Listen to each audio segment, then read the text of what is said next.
이사야 강의 114번째 시간입니다.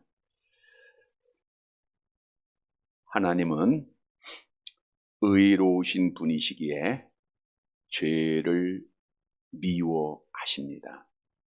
따라서 죄에 대해서 반드시 심판을 하시는 분이심을 성경은 증거하고 있죠.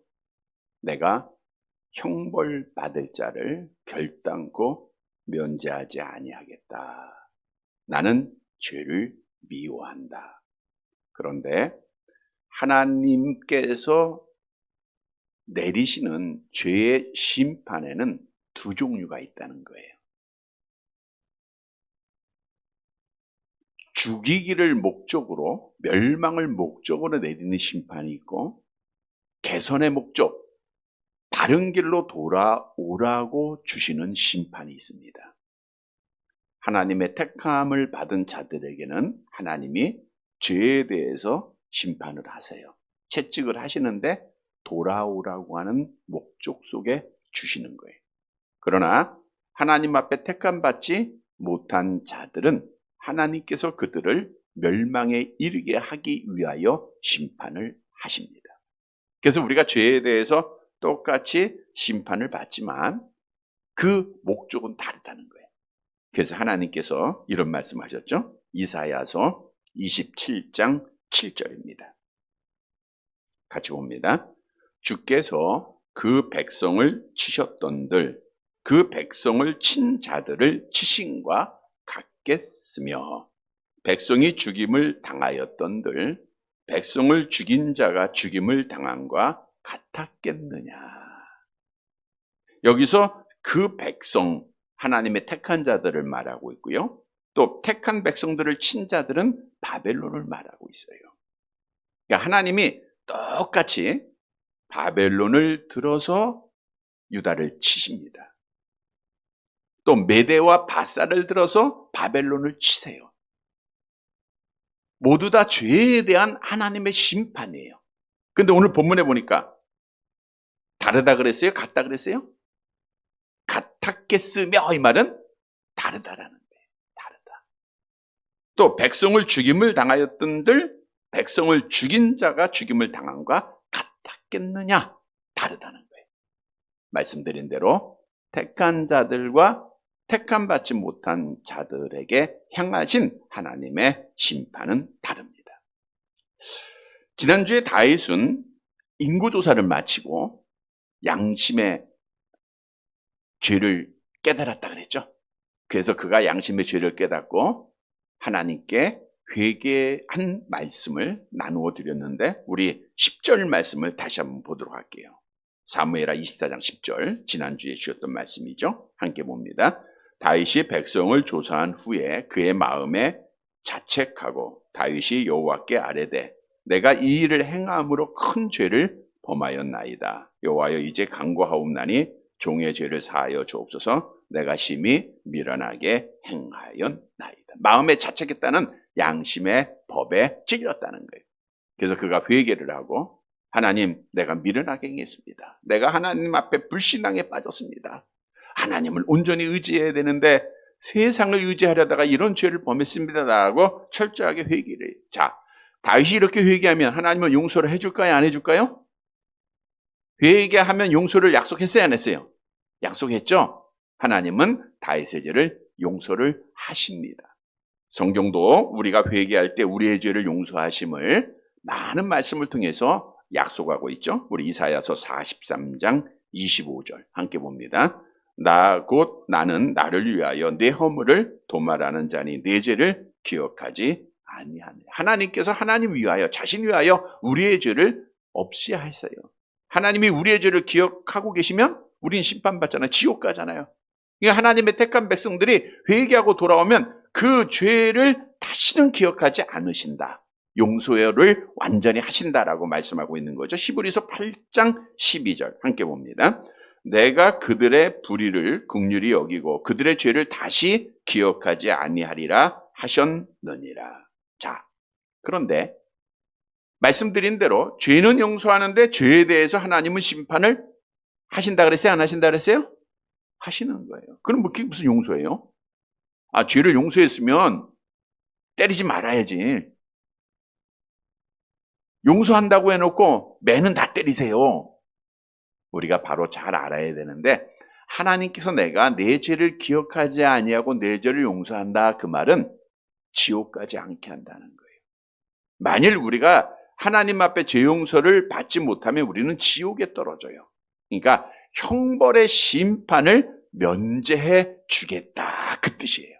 그러나 그 죄에 대해서는 반드시 값을 치러야 할 것을 성경은 우리에게 말씀해 주고 있는 겁니다. 예를 들어 보면 아무리 하나님을 잘 믿었던 자들도 죄를 범하죠. 강도짓도 할 수 있고 살인도 할 수 있고, 다윗도 살인했는데, 그러면 하나님이 용서했다고 해서 그 죄에 대해서 벌을 안 받는 거 아니에요?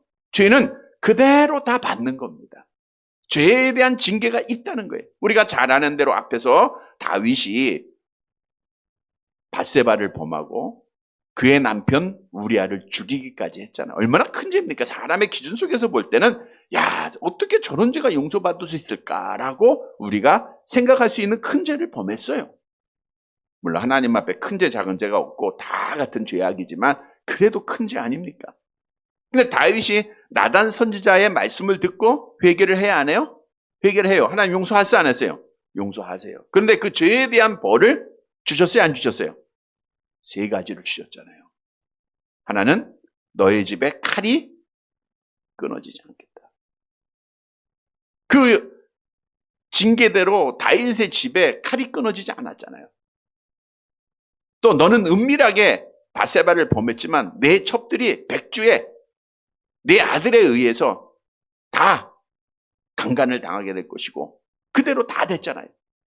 뿐만 아니라 내가 낳은 아들이 죽게 될 것이다. 용서했음에도 불구하고 다윗은 그 죄에 대한 징계를 다 받은 거예요. 그 징계를 다 받았어요. 자, 그러면 왜 하나님께서 하나님의 자녀들이 회개하면 용서한다 그러고 왜 죄에 대해서 심판을 하시는가? 왜 매를 때리시는가?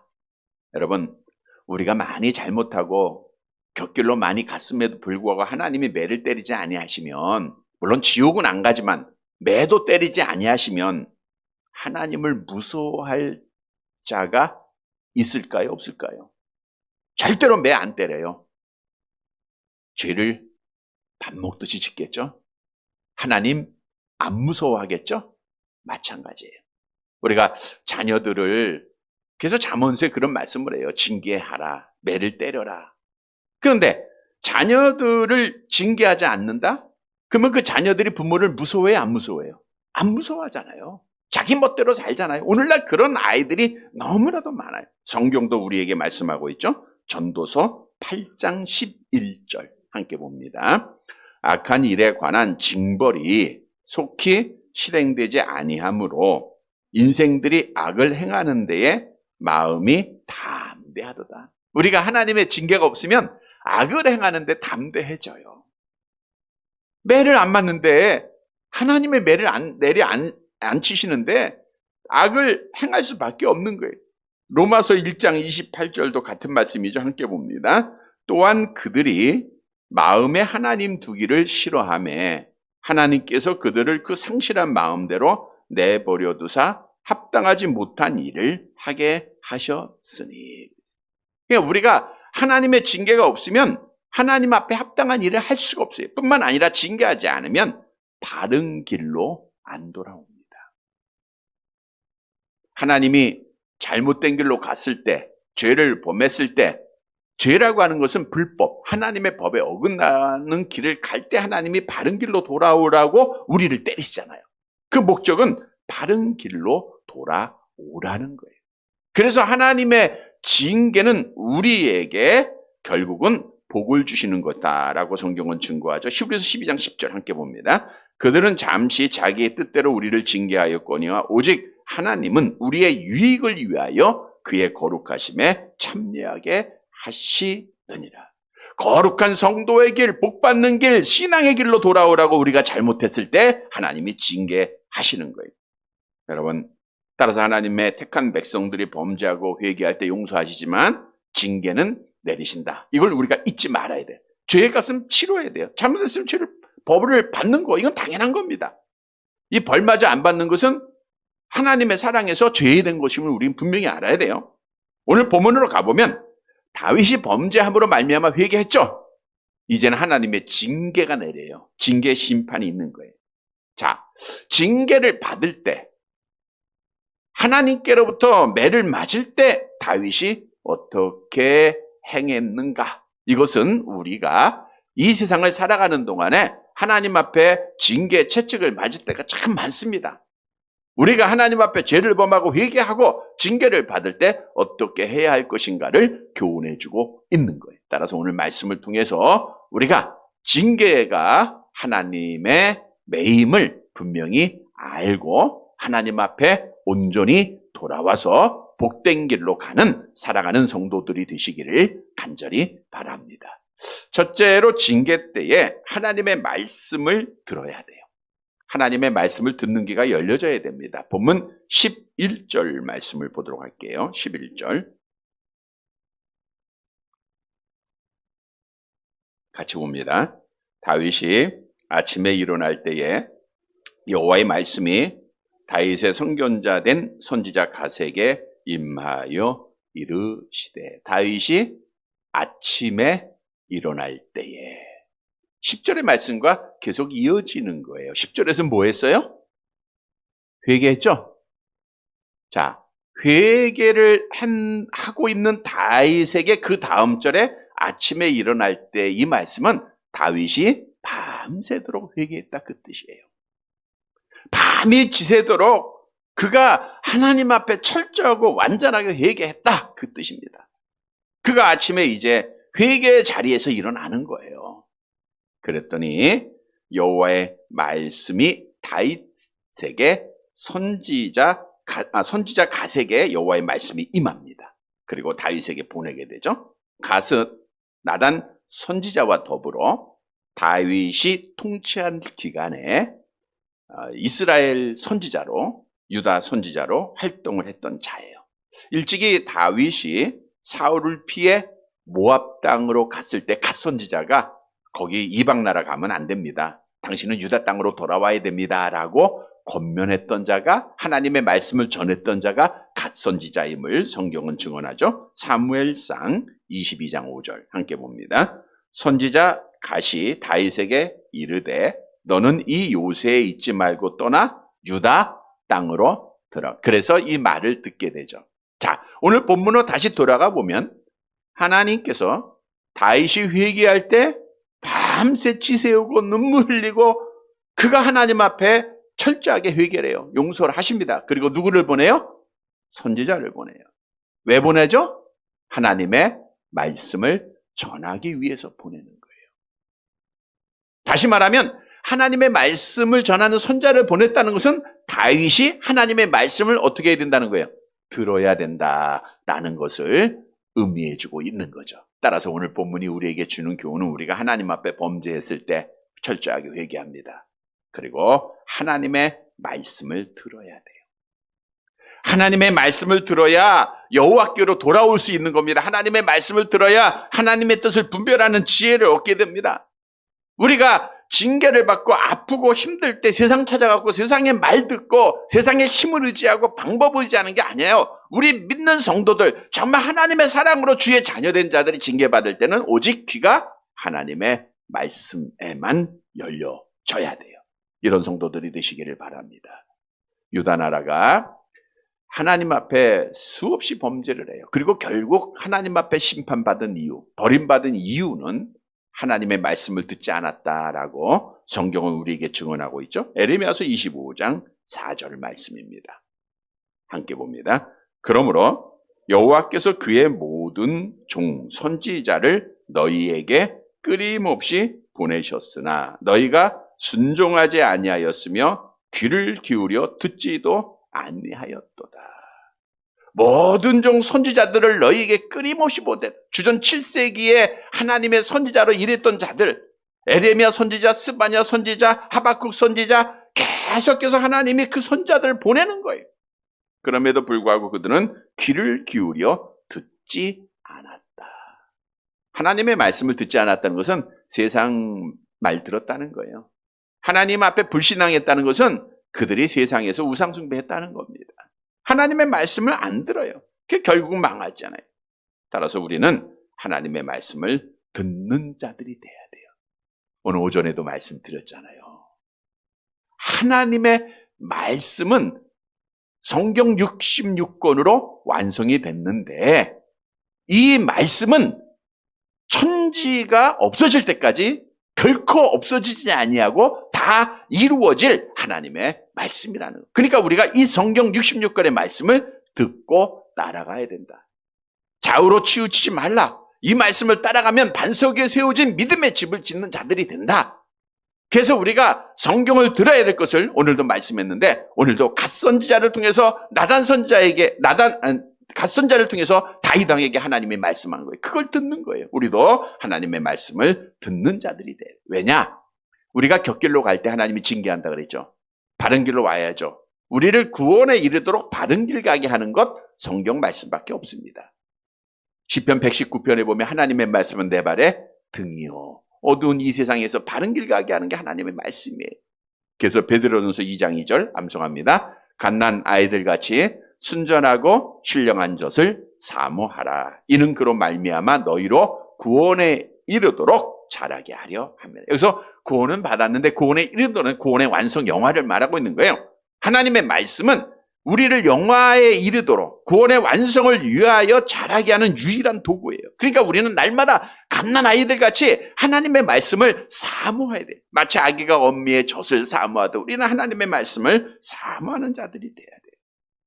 우리가 하나님의 말씀을 듣고 바른 길로 돌아올 때 오전에도 하나님께서 약속하신 복들이 있었죠. 또 오늘 저녁에도 계속해서 하나님의 말씀을 듣고 행하는 자에게 복을 약속합니다. 창세기 12장 2절 함께 봅니다. 내가 너로 큰 민족을 이루고 내게 복을 주어 내 이름을 창대하게 하리니 너는 복이 될지라. 아브라함이 복받은 것 말씀을 따라가서 그래요. 여러분들이 하나님의 말씀을 따라가면 여러분의 자녀가 복을 받을 줄 믿으시기를 바랍니다. 여러분의 가정이 복을 받는 거예요. 나라가 복을 받는 겁니다. 우리가 하나님의 말씀을 지켜 행하면 형통하고 평탄하게 될 거다. 오전에도 말씀드렸지만 여호수아서에서도 또 말씀하고 있네요. 1장 8절 함께 봅니다. 이 율법책을 내 입에서 떠나지 말게 하며 주야로 그것을 묵상하여 그 안에 기록된 대로 다 지켜 행하라. 그리하면 내 길이 평탄하게 될 것이며 내가 형통하리라. 복 있는 사람은 여호와의 율법을 즐거워하여 그 율법을 죄하로 묵상하는 자라. 그는 시냇가에 심은 나무가 철을 따라 열매를 맺고 그 잎사귀가 마르지 아니한 같다. 하나님의 말씀을 듣는 자에게 주시는 복이에요. 그러니까 말씀 잘 들어야 되겠죠. 그럼에도 불구하고 오늘날 아모스 선지자가 이렇게 예언을 해요. 아모스 8장 11절 함께 봅니다. 주 여호와의 말씀이니라. 보라 날이 이를지라. 내가 기근을 땅에 보내리니 양식이 없어 주림이 아니요 물이 없어 가람이 아니요 여호와의 말씀을 듣지 못한 기갈이라. 오늘날 하나님의 말씀이 점점 없어지고 있다는 거예요. 우리가 전 주일에 그 첫사랑 첫 믿음을 지키지 않았던 에베소 교회가 주님 앞에 책망받은 말씀 드렸죠. 우리가 정말 하나님의 말씀을 사랑했던 우리가 가졌던 첫 믿음을 한번 상상해 보세요. 하나님의 말씀이 얼마나 멀리 있는가. 우리는 빨리 회복해야 돼요. 교회가 어려움을 당하고 나라가 어려움을 당하는 거 믿는 성도들이 하나님의 말씀을 따라 행하느냐 행하지 않느냐에 있는 거예요. 우리는 하나님의 말씀을 돌아와야 돼요. 말씀으로 돌아. 그게 개혁이에요. 뭐 새로운 걸 만드는 게 개혁이 아니라 1517년 종교개혁한 자들은 성경으로 돌아가자라고 하는 운동이에요. 우리도 비록 약하지만 우리 개개인이 우리의 삶의 현장에서 우리의 가정에서 성경으로 돌아가는 하나님의 말씀을 듣는 그러한 회복 운동이 있다고 하면 가정도 교회도 나라도 살아나게 되는 거예요. 하나님의 징계가 멀리 떠나가게 되는 거예요. 우리가 바른 길로 돌아와서 하나님 앞에 복받는 자가 되는 거예요. 성도 여러분, 징계 중 낙심하지 말고 하나님의 말씀으로 돌아와야 돼요. 말씀으로 돌아가서 말씀대로 행하고 정말 구원에 이르도록 자라나고 나를 통해서 우리 가정과 교회와 이 나라가 복을 받는 귀한 은혜가 있게 되기를 간절히 바랍니다. 두 번째로 징계는 여호와께서 택한 자들에게 주시는 사랑의 매라는 거예요. 여호와께서 택한 자들에게 주시는 사랑의 매다. 본문 12절 말씀, 이제 갓 선지자가 다윗 왕에게 보냄을 받아요. 12절 함께 봅니다. 가서 다윗에게 말하기를 여호와께서 이와 같이 말씀하시기를 내가 네게 세 가지를 보이노니 너를 위하여 너는 그 중에서 하나를 택하라. 내가 그것을 네게 행하리라 하셨다 하라 하시니. 인구조사 죄를 범하고 회개한 다윗에게 하나님이 말씀을 갓 선지자를 통해서 전합니다. 내가 세 가지를 보여줄 거니까 그 중에 하나 선택하라는 거예요. 하나님은 징계에 대한 주권을 가지신 분입니다. 대부분 성경을 보니까 그 징계 대상자에게 선택하는 권한을 줘요, 안 줘요? 안 주시고 그냥 바로 징계를 하세요. 하나님의 뜻에 따라. 예를 들어서 아들 압살롬이 반역한 것도 다윗한테 물어보고 선택하여서 한 게 아니에요. 바로 주신 겁니다. 피난길 가게 한 거. 또 사울이 기브온 거민을 죽여 3년 기근 하나님 앞에 하나님이 다윗한테 물어보고 한 거 아니에요. 그냥 주시는 거예요. 그러나 오늘 본문은 다른 징계와 달리 하나님의 제한이 있고 다윗에게 선택권을 주었다고 하는 거예요. 이건 무엇을 말하느냐 하면 하나님께서 주관적으로 징계를 역사하시는 분이에요. 근데 인간에게 완전히 닫혀진 것이 아니라 열려져 있다라고 하는 사실을 말하고 있어요. 다시 말하면 하나님의 절대적 의지가 무조건적으로 행해지는 것이 아니라 우리 인간에게 선택할 수 있는 고난도 우리의 삶을 통해서 주어진다는 거예요. 물론 책임은 우리에게 있겠죠. 물론 그 의지는 한정적이겠죠. 제가 어항 속의 금붕어의 이야기를 많이 하고 있지만 주인이 어항 속의 금붕어를 바라보면서 때를 따라 먹이를 줄 때도 있고 안 줄 때도 있고 물을 갈아주기도 하고 안 갈아주기도 하고 주인 마음대로예요. 그러나 어항 속에 있을 때 그 금붕어는 자기 의지 속에서 물도 마시고 먹이도 먹고 이리저리 헤엄치기도 하고 자기 의지식으로 살아가는 것 같아요. 근데 주인이 볼 때는 뭐예요? 의지가 있어요, 없어요? 결국 나한테 달려있는 거야 라고 보여주는 거죠. 마찬가지입니다. 하나님이 위에서 우리를 다 바라볼 때는 사실 우리가 힘쓰고 애쓰고 막 노력하지만 하나님 앞에 있어요. 운동 경기를 많이 좋아하는데 사실은 지금은 이제 야구철이죠. 야구 경기를 합니다. 제가 응원하는 팀은 SSG고요. 지금 1등 하고 있죠. 자, 경기를 해요. 두산하고 지금 경기를 예를 합니다. 하는데 그 결과를 하나님은 알아요, 몰라요? 다 아시죠? 하나님은 정해놓으셨어요. 근데 우리는 몰라. 그러니까 막 응원도 하고 막 열심히 땀도 흘리고 여러분들이 어떤 많은 일들을 계획할지라도 걸음을 인도하시는 분은 하나님이고 일을 작정하시는 분은 하나님이에요. 하나님은 전지전능하신 분 다 아십니다. 인간의 타락을 미리 다 아시고 창세 전에 하나님께서 하나님의 자녀를 택하시는 전지하신 분임을 성경 우리에게 말씀하고 있잖아요. 그래서 우리는 우리가 의지가 있는 것 같아요. 지금 여러분 저녁에 누가 왔어요? 내가 왔죠? 내가 오고 싶어서 온 거죠? 내 생각, 내 입장에서 보면 그래. 근데 사실은 누가 오게 하셨어요? 그래서 우리가 하나님 중심으로 생활하잖아. 하나님 중심. 그게 바른 신앙입니다. 하나님의 의지를 준 것 같아. 내가 눈 뜨는 것 같고 내가 걷는 것 같고 내가 운동하는 것 같고 내가 밥 먹는 것 같지만 사실은 하나님이 허락하지 아니하시면 우리가 할 수 있는 것은 아무것도 없습니다. 마찬가지예요. 오늘 다윗에게 기회는 주지만 결국 궁극적으로는 누가 주권을 가지고 있는 거예요? 하나님이 가지고 계신다라고 하는 사실입니다. 자, 내가 너희에게 제안하는 세 가지 그 중에 하나를 너는 선택하라. 그러면 너희에게 행하리라. 하나님께서 제안하는 세 가지 형벌이 모두 다윗 한 사람에게 주어지는 직접적 형벌임을 암시하고 있는. 보세요. 내가 너에게 행하리라. 너에게 행하리라 했잖아요. 너에게. 그럼 누가 벌을 받는 거예요? 다윗만 벌을 받는 것으로 알고 있는데 사실 우리가 내용에 보니까 아니더라고요. 나라가 전체가 복을 받아. 그 이유는 하나님이 다윗으로 하여금 인구를 조사하게 한 것은 이스라엘 나라가 범죄하였기 때문이었다라고 하는 사실을 24장 1절에서 이미 말씀을 드렸습니다. 그러면 하나님께 선지자를 통해서 세 가지를 주시는데 어떤 징계 심판을 예비하셨는가? 13절 말씀을 함께 보도록 하겠습니다. 13절 같이 봅니다. 가시 다윗에게 이르러 아뢰어 이르되 왕의 땅에 7년 기근이 있을 것이니까, 혹은 왕이 왕의 원수에게 쫓겨 석 달 동안 그들 앞에서 도망하실 것이니까, 혹은 왕의 땅에 사흘 동안 전염병이 있을 것이니까, 왕은 생각하여 보고 나를 보내신 이에게 무엇을 대답하게 하소서 하는지라. 세 가지죠. 하나는 몇 년 기근이에요? 7년 기근이에요. 자, 그런데 병행 구절인 역대상에 보면 뭐라고 나와 있어요?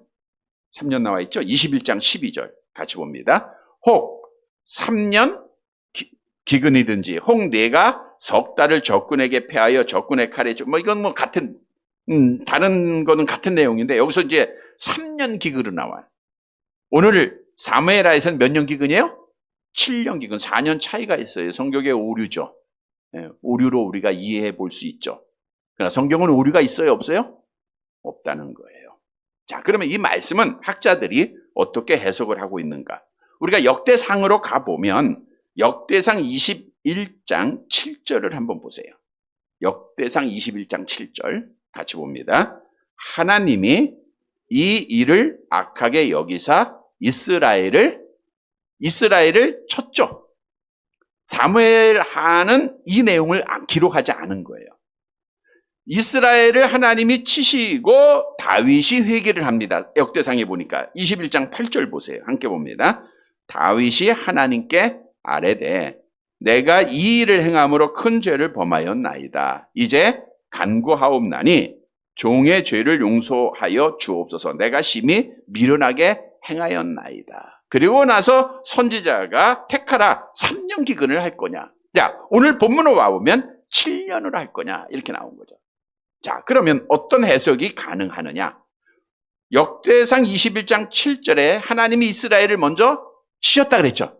이 친 것을 4년 기근으로, 재앙으로 학자들이 보고 있는 거예요. 4년은 이미 하나님이 치셨다는 거예요. 그래서 사무엘상에는 그 전체를 7년으로 보고 7년이라고 말씀하고 있는 것이고, 역대상에서는 4년은 빼고 3년이라고 말하고 있는 것이다. 그럼 성경에 오류가 없죠. 어떻든 우리가 알아야 될 것은 성경에는 오류가 없다는 것. 이런 해석을 우리가 받아들이면 되겠습니다. 자, 기근을 이겼다. 기근은 메뚜기 등의 해충의 공격이나 물의 고갈로 인한 흉년을 말하고 있어요. 흉년. 하나님께서는 이스라엘 백성에게 토지의 소산에 풍성할 것을 약속을 했어요. 그럼에도 불구하고 기근이 그들에게 임하게 될 것을 말하고 있는 거죠. 하나님이 이렇게 재앙을 내리세요. 기근을 주십니다. 그 목적이 뭘까요? 아모스 4장 9절 함께 봅니다.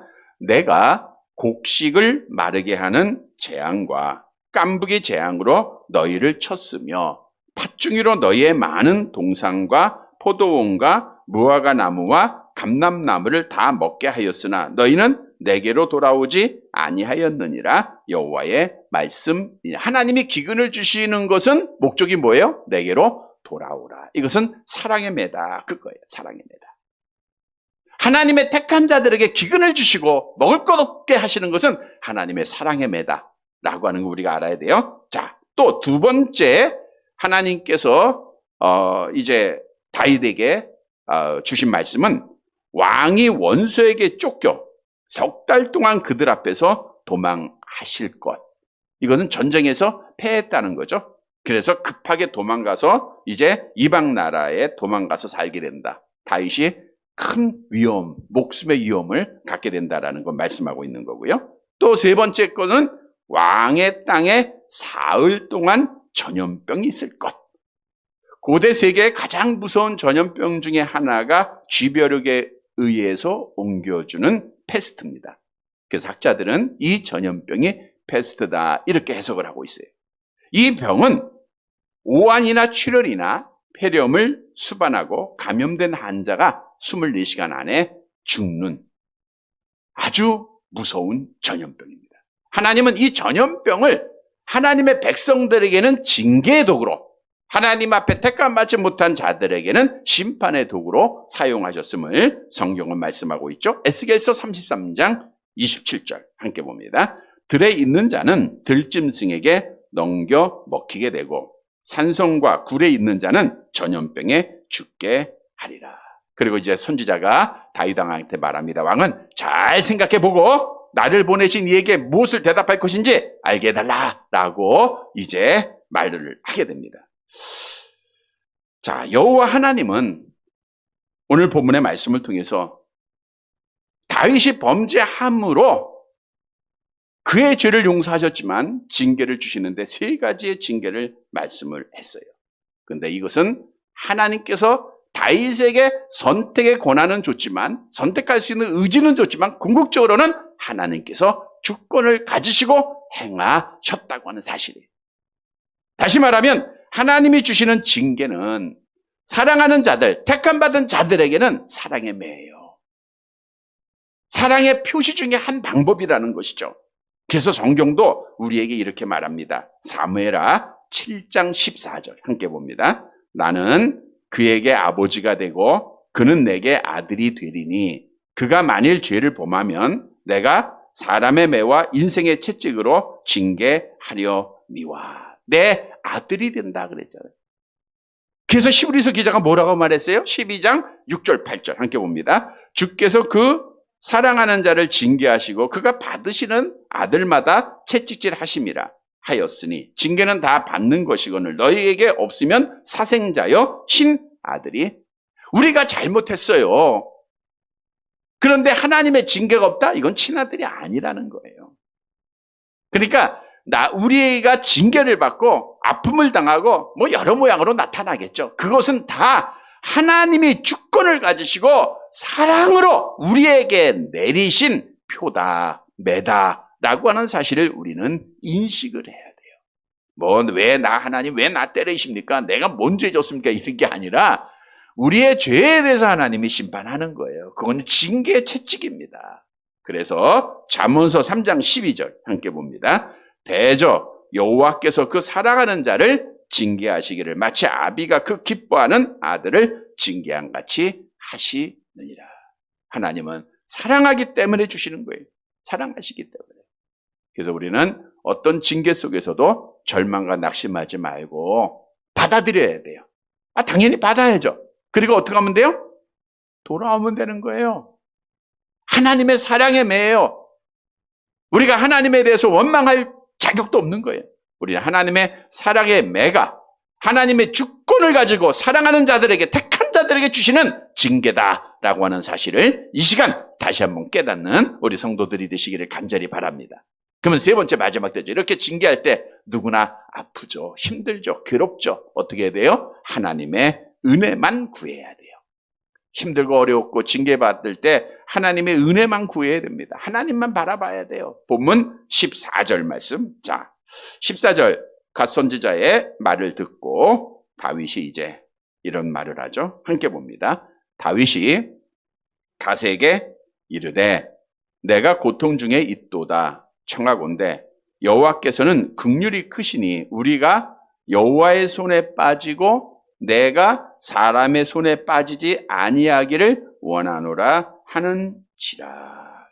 내가 고통 중에 있도다. 이 말은 좁은 공간에 갇혀 있는 상태다. 이러지도 저러지도 못하는 사면초가의 상태를 말하고 있는 거예요.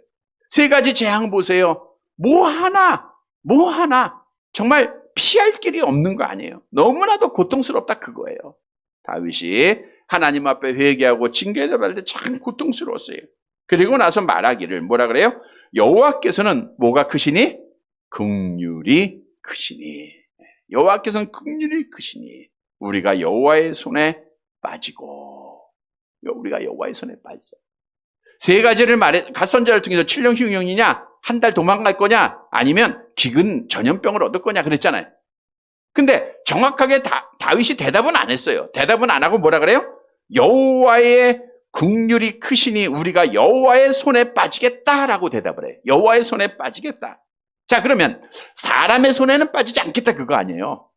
사람의 손에 빠지지 않고 여호와의 손에 빠지겠다라고 하는 것은 무엇을 의미하고 있는가? 사람의 손에 빠지면 사람의 도움을 통해서 공경에서 벗어날 수가 있어요. 그런데 여호와의 손에 빠지면 그 곤경은 여호와만이 행할 수 있는 일이다라고 하는 사실을 말씀해 주고 있는 거예요. 자, 사실 기근을 당한다.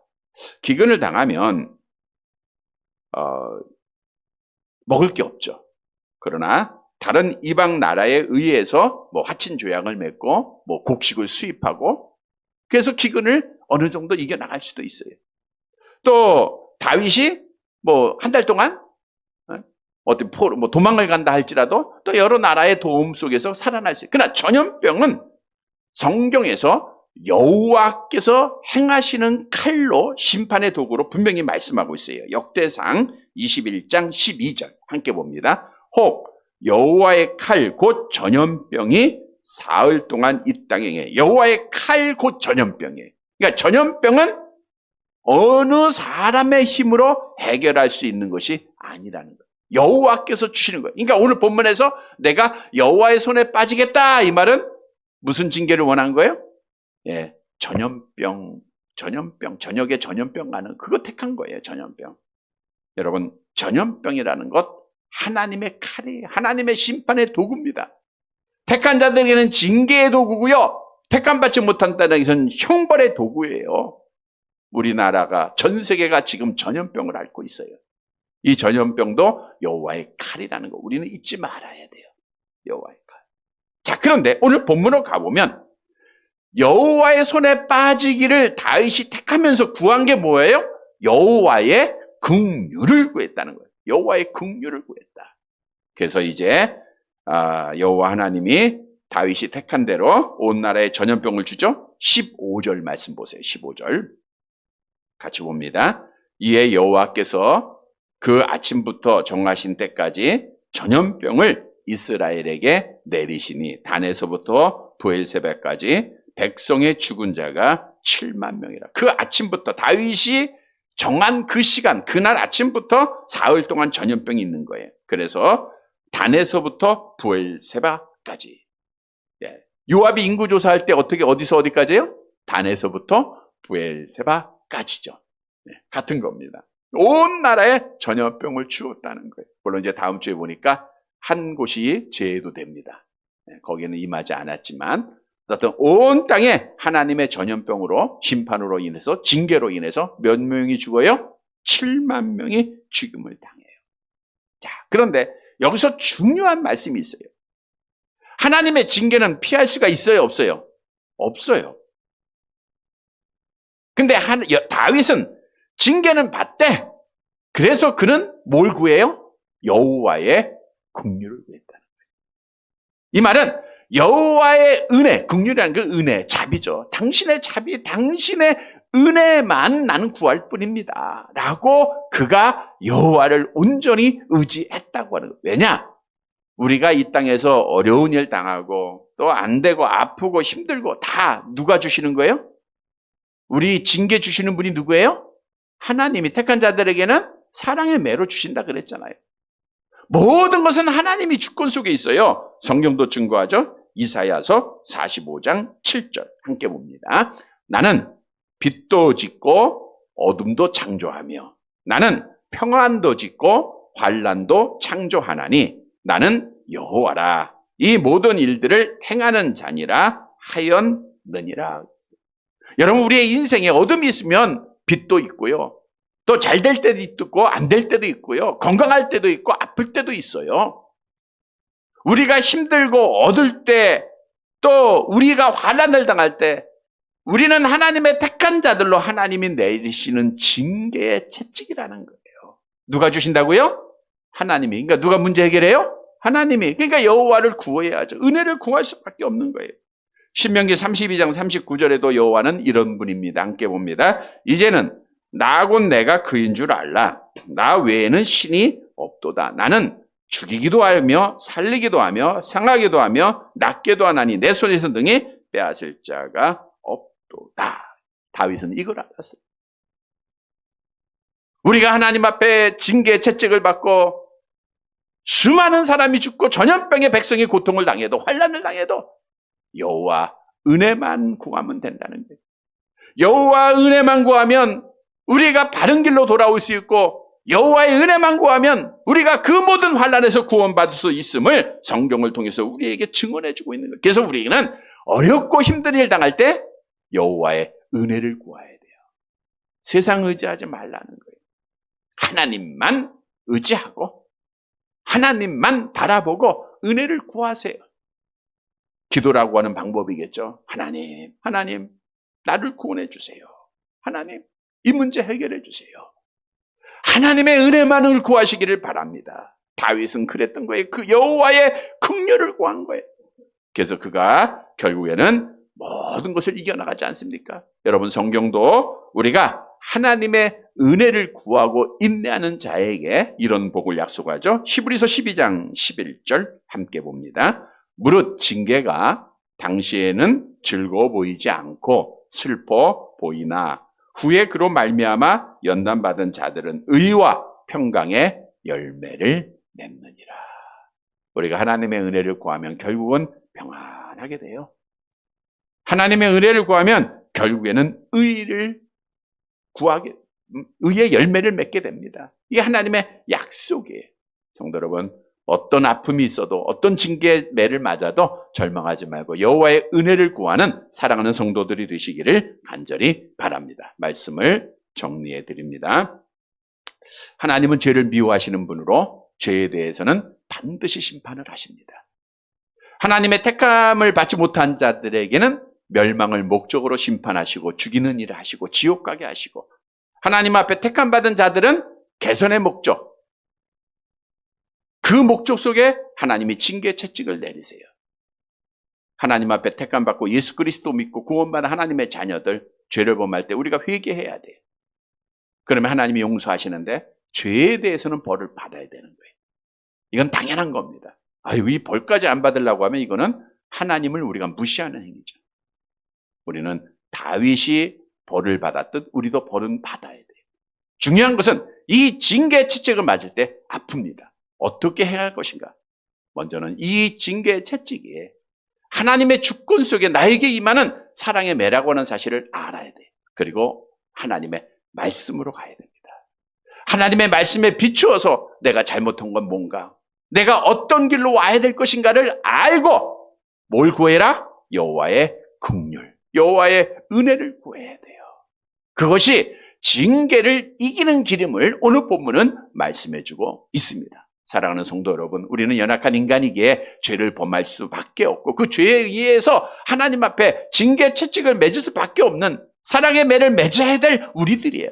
때마다 절망하거나 낙심하지 말고 이것이 하나님이 나를 사랑하는 주권 속에 나에게 임하시는 매라고 하는 것을 분명히 깨닫고 말씀으로 돌아가고 여호와의 긍휼을 구해서 모든 징계를 잘 이겨나가서 하나님의 약속대로 의와 평강의 열매를 맺는 사랑하는 성도들이 되시기를 주님의 이름으로 간절히 바랍니다.